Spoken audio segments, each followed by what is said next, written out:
fin de semana tengan todos sus inicio de semana, perdón, bonito lunes, inicio de semana. Y felices vacaciones a los que siguen los alumnos. Bienvenidos a este canal de YouTube. No se les olvide darle me gusta, su like, abajo aquí a la campanita, píquenle, píquenle. Haciendo la mano. El país puede tener, ¿sí? Y entre más plataformas haya, independientes, mucho mejor. Y sin ¿Mande? censurar. Hace más de 2 años. Sí, Ojalá y la puedan. sí, ahora en el Congreso, pero es que si no, antes nos asfixiaban porque tenían el control de todos los medios convencionales. Sí, entendiendo. La radio, los periódicos, la televisión, y nosotros no teníamos posibilidad de manifestarnos, no podíamos, tenían el control completo. Yo recuerdo todavía la elección del 2006, cuando la guerra sucia de que yo era un peligro para México, cuando nos robaron la elección presidencial, todos en contra, televisoras, estaciones de radio, periódicos, todo, y no nos daban posibilidad de replicar. Ahora porque tenemos las mañaneras, aún así tenemos las mañaneras y no hay comparación, porque cuando empezó el problema de los apagones antes de las elecciones, todas las notas en contra, y así esto que está sucediendo hoy o empezó el fin de semana de la crisis financiera, puede ser que nos culpen a nosotros.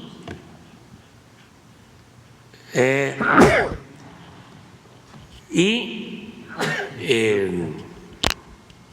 mentiras exageradas, o sea, calumnias. Entonces, sí, entonces era muy difícil. Salen las redes sociales y fue un avance porque cada ciudadano con un teléfono puede poner, ¿sí?, lo que considere. Hay más libertad, pero ya hay una tendencia a acapararlas a las redes sociales.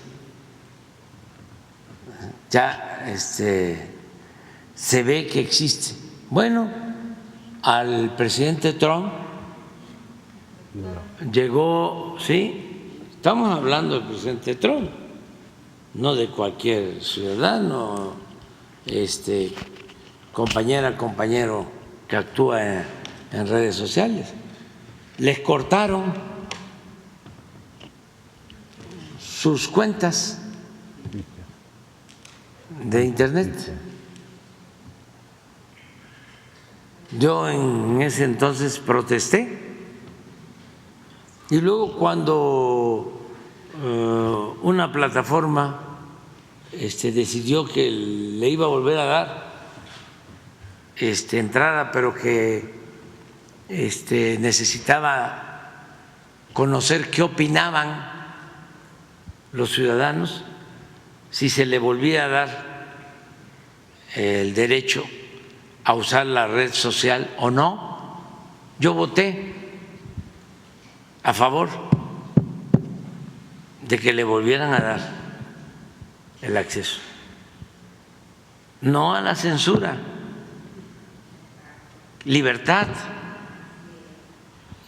pero necesitamos pensar mucho en eso.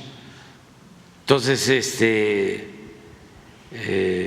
yo tengo mucha fe de que ya este cambio, es que fue sorprendente, es una cuestión histórica.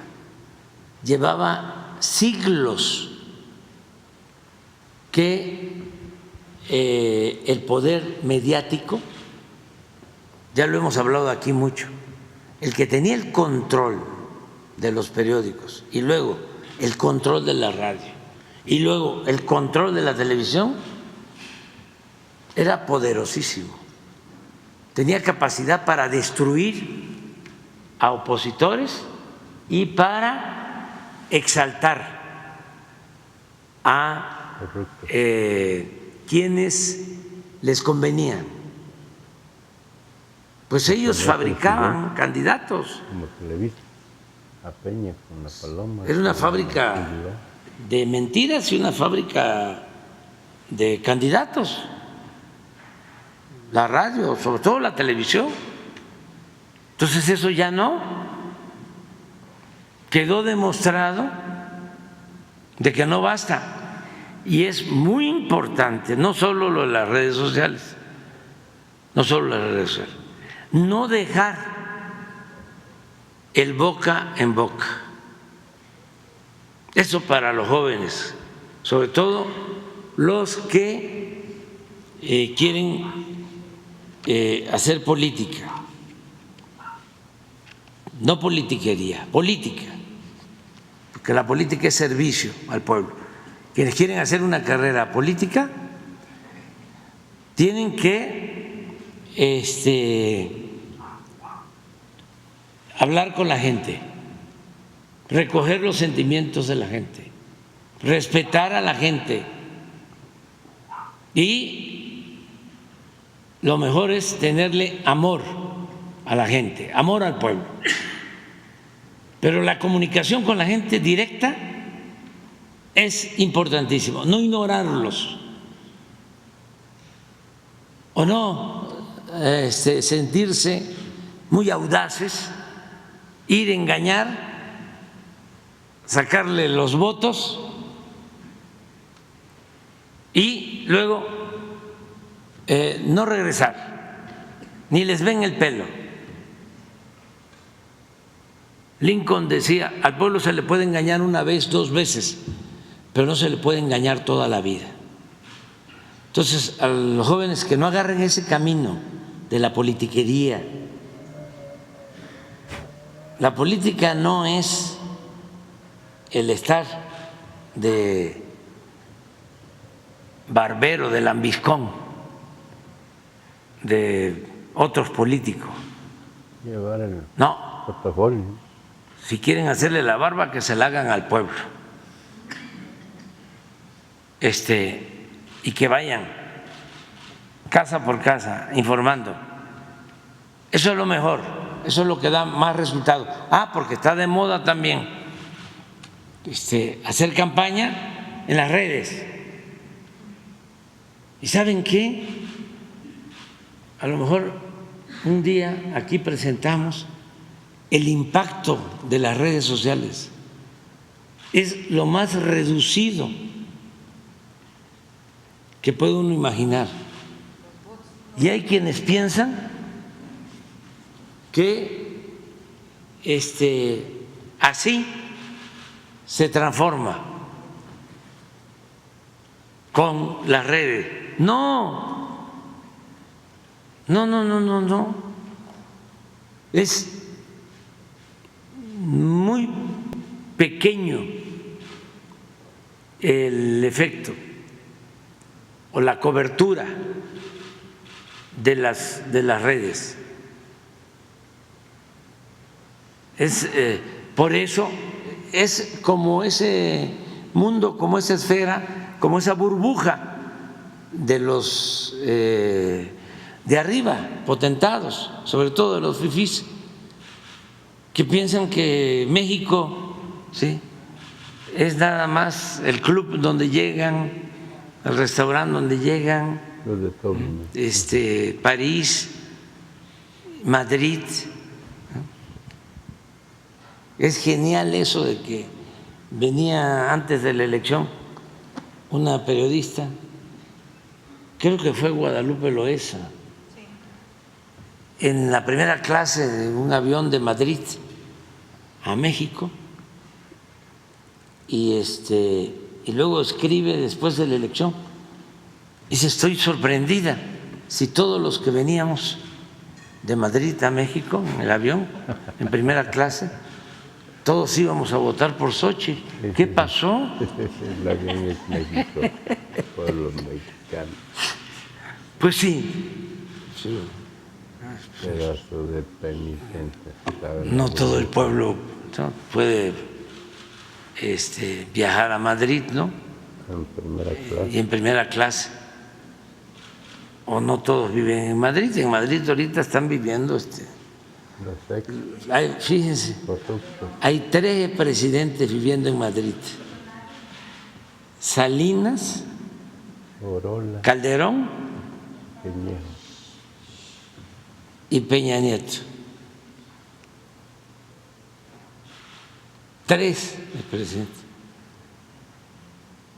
Entonces, pues Madrid tiene algo, o sea, es como Siempre y cuando inviertan y compran. una ciudad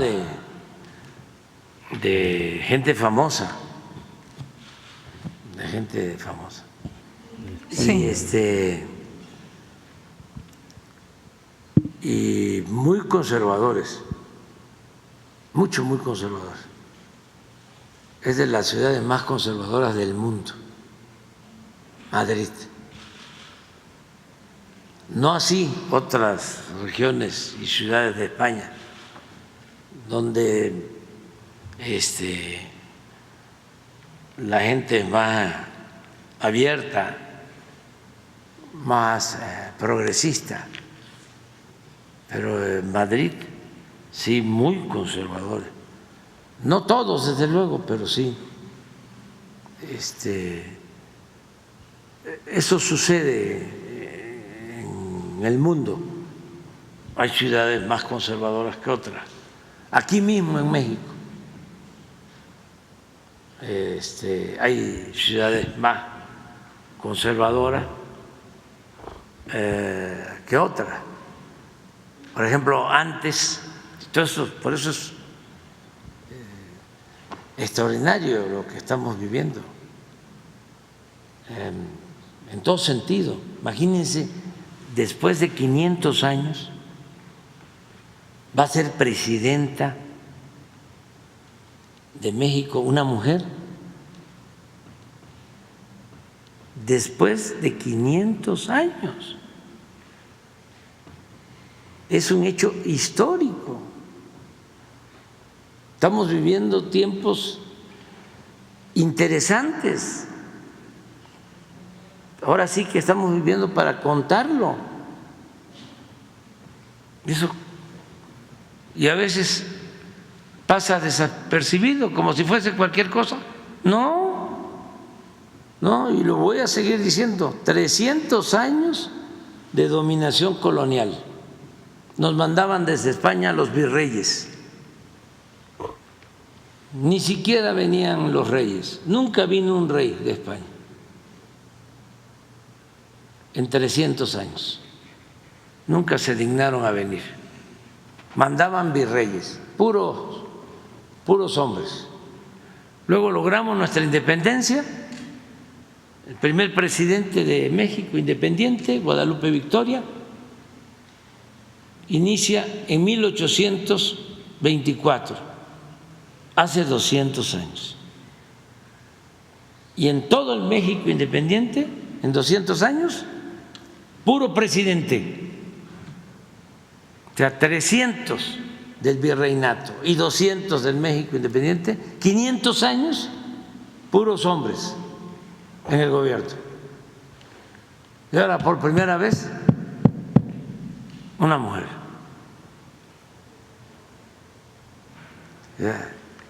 Histórico. Y hablando de las ciudades, por ejemplo, me dio mucho gusto de que Cancún, como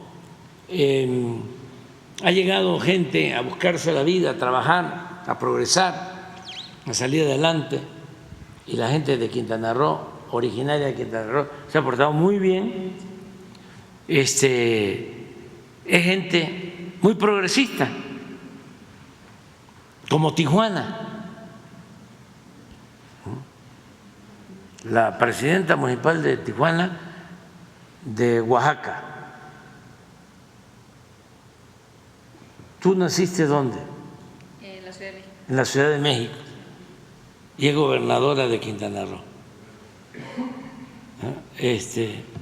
Yo fui jefe de gobierno aquí y había nacido, no, ¿sí? Mi tierra natal, Tabasco. ¿Sí? O sea, son ciudades muy progresistas. Nosotros en Cancún siempre nos fue muy bien en la lucha. Aquí, ni se diga. Tijuana, en cambio, otras ciudades más cerradas, difíciles. Ahora, por eso me dio mucho gusto lo de Mérida.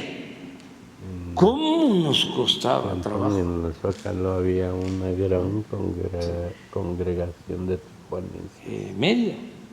O sea, yo sí gané ahí en el 2006, en el 12 no, pero en el 6 sí gané Yucatán, pero era muy difícil, en particular Mérida. Y ahora Mérida, a la transformación. O sea, todo el pueblo maya, toda la península. Me dio mucho gusto eso. Entonces, es lo de los cambios pues que se están dando, que debemos de tomarlos en cuenta, y los medios también, y el no dejar la comunicación directa, casa por casa, el boca en boca, y tener mucho cuidado para no dejarse manipular. Y debemos de celebrar, independientemente del triunfo, y que tenemos pues mucha satisfacción porque es una mujer la que va a gobernar, una mujer además excepcional, inteligente, con experiencia, con buenos sentimientos, con buen corazón, incorruptible. No, estamos de fiesta. Pero aparte de eso, también fracasó un modelo de dominio en medios de información. Es un fracaso al modelo manipulador de medios de información. Y ojalá y esto lleve a una reflexión y cambien los medios, y al mismo tiempo seguir alentando la revolución de las conciencias. Eso es lo que yo considero. Y, presidente, bueno, que los funcionarios también pues se porten bien y que no caigan en estas extorsiones, que se haga también una cultura de la no extorsión, pero pues se tienen que portar bien los políticos, los servidores públicos. Ahí está el ejemplo de Rocío Nale, de que no se dejó, y aguantó, resistió y ganó. Sí, porque el que se deja chantajear ya es rehén del chantaje. Claro que para no dejarse chantajear hay que tener autoridad moral. Exactamente. ¿Sí? Eso es también para que lo piensen. Exactamente. ¿Sí? De que no roben, porque si van a robar y se sabe, porque además son también los corruptos por lo general muy fantoches. Y lo primero que hacen es comprarse una mansión, el carro, último modelo, y ya pura ropa de marca y viajes al extranjero, y se echan a perder por completo. Entonces, claro que llega cualquier periódico o revista, aquí te tengo, ¿sí? ¿Cómo nos vamos a arreglar? Porque si no, así fue lo de Rocío. Le dijeron, te tenemos esto. ¿Tú dices? Ahora, el punto que le quiero tocar también en estos términos, presidente, es que sabemos que algunos de estos comunicadores de radio, televisión, prensa, han tenido vínculos también con el crimen organizado, han estado en la lista de recibir dinero de estos criminales. Y bueno, tenemos muchas dudas, la verdad, presidente, con lo que usted nos reveló acerca de este juez que le dieron asilo en Estados Unidos por el caso Ayotzinapa y que fue determinante precisamente el testimonio de Anabel Hernández, quien sirvió, nos informa usted, como testigo a favor de este juez. Entonces, presidente, si usted puede darnos a conocer el nombre de los abogados quienes representaron a este juez o el bufet que lo defendió para obtener el asilo en Estados Unidos. Y pues la verdad sí nos interesaría mucho saberlo, presidente, si fueron mexicanos o si fueron estadounidenses este bufet, o quiénes le pidieron a Anabel Hernández que fuera testigo a favor de este juez. ¿Era su amigo, su familiar? ¿Y a qué vínculo tendría con este círculo, con este juez? Y bueno, pues el acta debe de revelar todo esto, presidente, y si usted tiene acceso, pues ¿de parte de quién? Eso es un punto que a mí sí me interesa muchísimo, porque pues como dice usted, pues que se sepa todo, ¿no? Y además un tema tan sensible como es el de Ayotzinapa. Y también, presidente, este fin de semana el presidente del Instituto Federal de Telecomunicaciones, el IFETEL, está dando entrevistas a medios, porque ya ve que pagan esas entrevistas, y me llamó mucho la atención que lo entrevistó Leonardo Curcio en el canal del Congreso, por cierto. Entonces ya ve que es de estos órganos autónomos que están ya por desaparecer, pero a mí lo que me interesa es saber su punto de vista, porque pues precisamente usted nos reveló a lo largo de estas conferencias que ellos impidieron la expansión del Internet, que tuvo usted que hacer algunas otras maniobras para poder expandir, porque siguen protegiendo estos monopolios de radio, televisión. Ya tuve la oportunidad, presidente, de ver pues los dictámenes donde se habla de que usted está proponiendo que se abran más concesiones, pero que no dependan del dinero que se aporte, sino de los contenidos, y también que haya concesiones de radio, de televisión, de internet.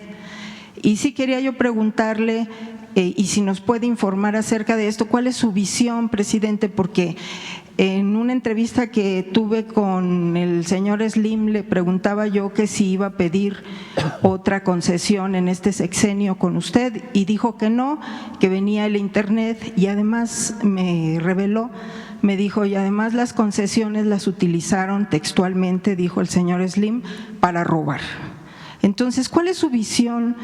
Efectivamente, ya vi el dictamen, se va a abrir más concesiones, hay mucho talento, aquí en la mañanera podemos ver mucha gente muy talentosa, inteligente, propositiva, y se pueden abrir muchas fuentes de empleo para más comunicadores, periodistas, pero sí me interesa conocer su visión acerca de esto, presidente, y si nos pudiera hablar un poquito más de esta propuesta que usted está haciendo y que pues ya en los dictámenes se revela que usted está abriendo estos medios concesionados a un número mayor. En Estados Unidos hay aproximadamente 200, un poco más de 200 cadenas de televisión.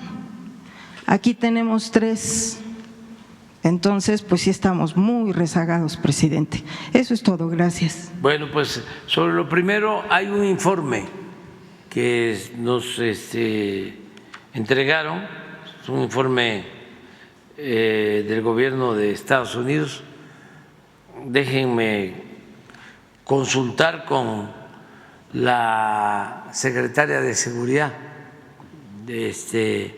para ver si se puede difundir el informe, dar a conocer este informe sobre el juez al que se le dio asilo.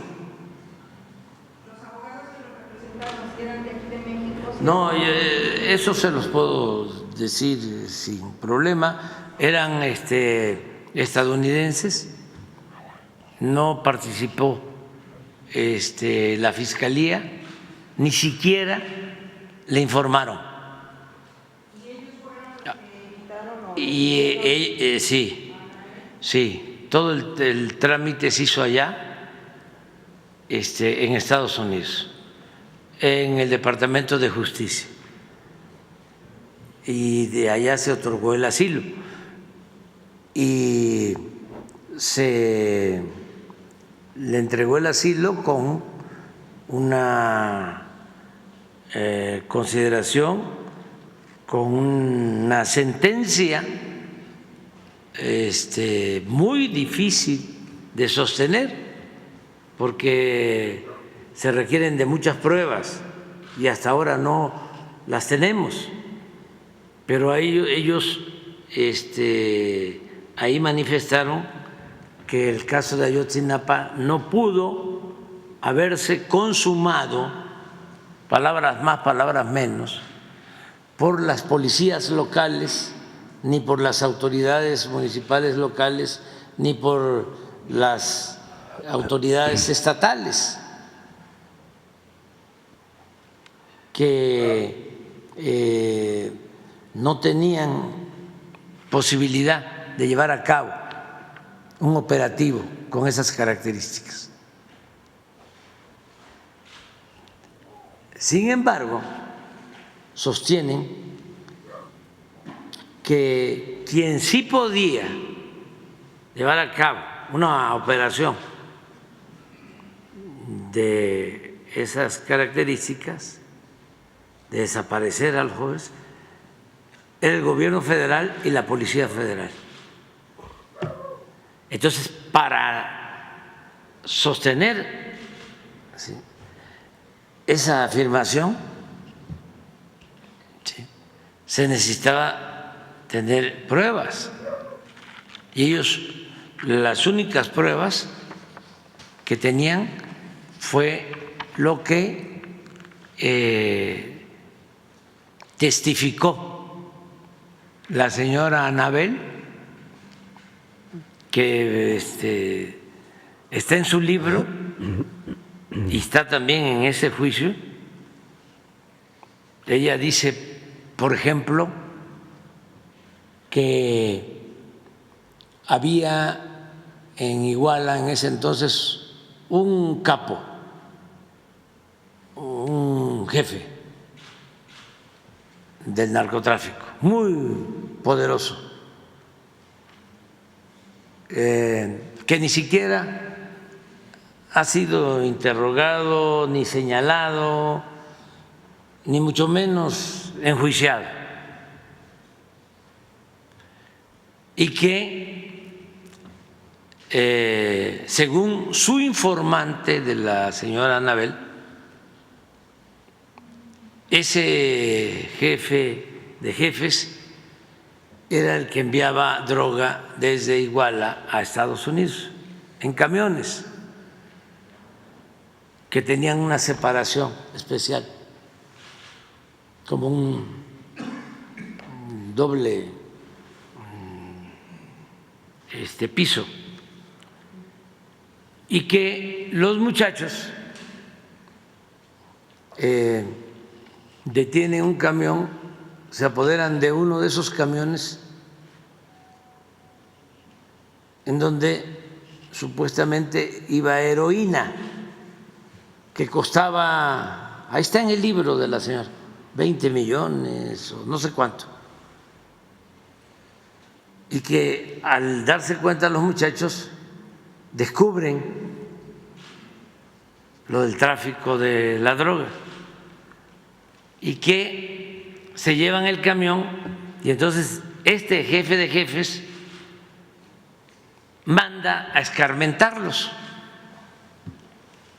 y a quien manda a escarmentarlos es al ejército, sin ninguna prueba.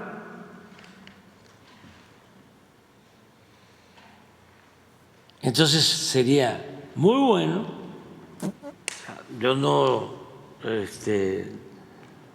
lo voy a recomendar mientras estemos nosotros, porque no quiero que vaya a decir la señora Anabel que la estamos persiguiendo, pero sería muy bueno ni siquiera citarla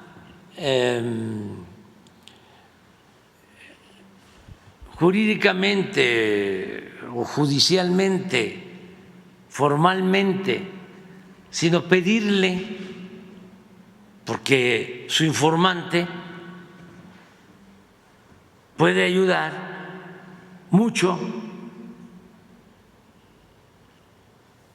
a saber sobre esta situación y sobre todo a encontrar, a saber el paradero de los jóvenes, porque no es cualquier cosa.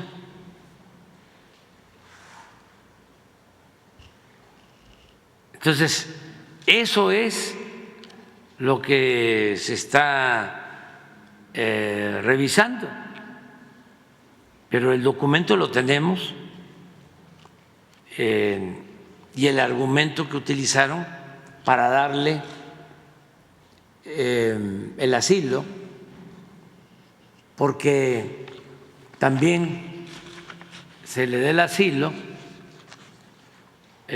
para que él sostenga, como él estaba de juez, que los jóvenes no fueron llevados a la comandancia de la policía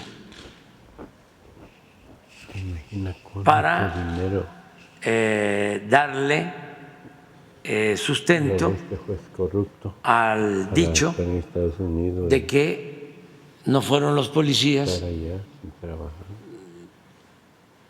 no fueron las autoridades locales, sino que a los muchachos supuestamente se los llevaron los elementos del ejército. Entonces, por eso se le da el asilo, porque él sostiene de que no llevaron a los muchachos a la comandancia, y hay otros testigos que sostienen que sí fueron los muchachos a la comandancia, a un grupo, y que de ahí se los llevaron. Entonces, es interesante pues saber, todo esto lo vamos a ir informando, porque son cosas nuevas. Y a mí me llama mucho la atención lo de la señora Anabel, porque a mí me calumnió. Escribió un libro en contra mía que publicó 15 días antes de la elección, acusándome de que yo había recibido dinero del cartel de Sinaloa en el 2006, sin presentar pruebas de nada, ni una sola prueba. Pero no solo ella, sino fue una lanzada bien orquestada desde el extranjero a principios de este año. Empezó un periodista famoso, Till Golden, premio Nobel de Periodismo, y el New York Times, y todos tienen como fuente en sus reportes a la DEA. Claro que después ya la DEA dice, no existe ninguna investigación, o hubo, pero no encontramos elementos para no generar un conflicto entre gobiernos. No. Yo he hecho de mi vida una línea recta y lo que estimo más importante es mi honestidad y no establezco relaciones de complicidad con nadie. Por eso soy libre y no puedo someterme a ningún chantaje. El presidente de México no puede ser chantajeado por nadie. Un presidente sometido, porque además esa es la práctica de algunas potencias extranjeras, tener agarrado a la autoridad para someterlo, hincarlo o sentarlo en la silla de los acusados y convertirlo en un pelele, en un títere, al servicio de esos intereses. ¿Y dónde queda la soberanía de México y la independencia de México? Si su autoridad está vulnerada, si su presidente no tiene autoridad moral, no tiene autoridad política. No podríamos hablar. Ahora que está lo del señor Zambada, estamos pidiendo la información. Mañana precisamente, que va a haber gabinete para informar sobre lo de seguridad, vienen los del gabinete de seguridad, vamos a hablar de eso. Y vamos a seguir actuando con libertad, con dignidad. Entonces, lo otro de comunicaciones ya va en la reforma, que se está haciendo. ¿Qué fue lo que sucedió? A ver, ya no nos podemos tardar tanto, es así sencillo. Se apoderaron del gobierno. Salinas se apoderó de todos los bienes del pueblo y de la nación y empezó a entregarlos, esos bienes del pueblo, de la nación, empresas, minas,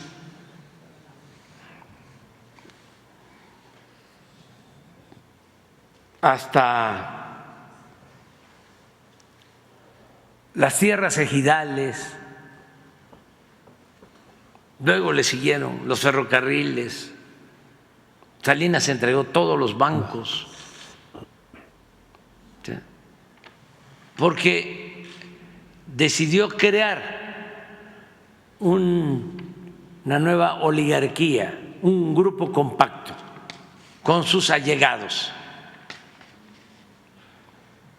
Esa fue la operación que se llevó a cabo, transferir bienes de la nación y del pueblo a particulares, a un puñado de particulares que llegaron a sentirse los dueños de México.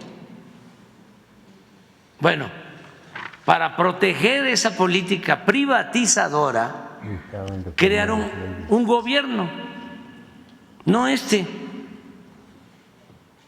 sino un andamiaje, ¿sí?, equiparable a un gobierno o un gobierno paralelo. Entonces, empezaron a crear organismos, aquí en este caso telecomunicaciones. Existía la Secretaría de Comunicaciones, que era la que se encargaba de los permisos para la radio, para la televisión. Pues sacaron esas funciones de la Secretaría de Comunicaciones y crearon el Instituto de las Telecomunicaciones, el IFETEL, autónomo, independiente, entre comillas, independiente del pueblo, no de los potentados. Entonces, resulta de que si el gobierno quiere poner un sistema de telefonía en sus instalaciones, no puede, aunque les parezca increíble, porque le tiene que dar el permiso el Instituto de Telecomunicaciones. Entonces, ¿qué es lo que se propone? Pues que regrese esa función a la Secretaría de Comunicaciones. Pero así crearon también un instituto que se llama de la competencia, porque si la Comisión Federal de Electricidad quiere producir más energía eléctrica, le tiene que pedir permiso a este instituto de la competencia, porque si no, la Comisión Federal de Electricidad caería en prácticas monopólicas. Siendo empresa pública, le dan el trato igual que si fuese una empresa particular, y tiene más ventajas una empresa extranjera de electricidad como Iberdrola que la Comisión Federal de Electricidad, que la Comisión Federal de Electricidad es la que abastece de energía eléctrica y es por la que podemos garantizar que no aumente el precio de la luz. Lo que querían era acabar con la Comisión Federal de Electricidad y privatizar toda la industria eléctrica, y entonces estaríamos pagando, si eso se hubiese permitido, el doble o el triple de lo que se paga ahora por los recibos de luz. Entonces, como en España, porque ese es el modelo. Entonces, ahora lo que se está planteando es que no sean empresas,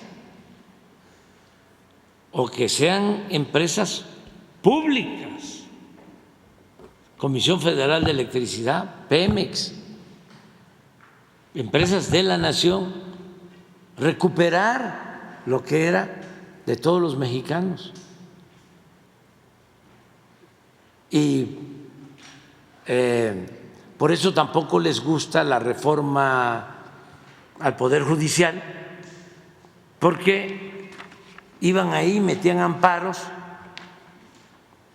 ¿Saben cuántos amparos interpusieron en contra del Tren Maya? Muchísimos. No querían. Ahí todavía están queriendo parar el tren, nada más que ya no lo van a parar, porque ya vamos a tener todo el tren a principios de septiembre. Así es, ¿verdad? Sí, 6, 7 y 8 de septiembre. Ya se terminan los 1.500 kilómetros del Tren Maya. Y ¿quién es pitcher de ustedes? La pitcher. ¿Quién lanza? No vino. ¿Y catcher? Hay que pedirle mucha recta, ¿sí? Curva. Valenzuela tenía una pichada que se llamaba el tirabuzón, y el mejor pitcher en la historia del béisbol, Mariano Rivera, tenía una pichada que se conoce como recta cortada, que venía así y luego ya al llegar al home así. A muchos les dejaba nada más el manguito del bat, no podían. Mariano Rivera es el único, él es de Panamá y es el único que entró al Salón de la Fama en Estados Unidos por unanimidad. Es decir, todos los que votan lo aprobaron. Es el único. Y quiere venir, dice que antes de que yo termine, porque me quiere pichar su recta cortada y dice que me va a dominar. Yo le digo que lo voy a macanear. Entonces sigan ustedes jugando y un aplauso para ustedes. Nos vemos.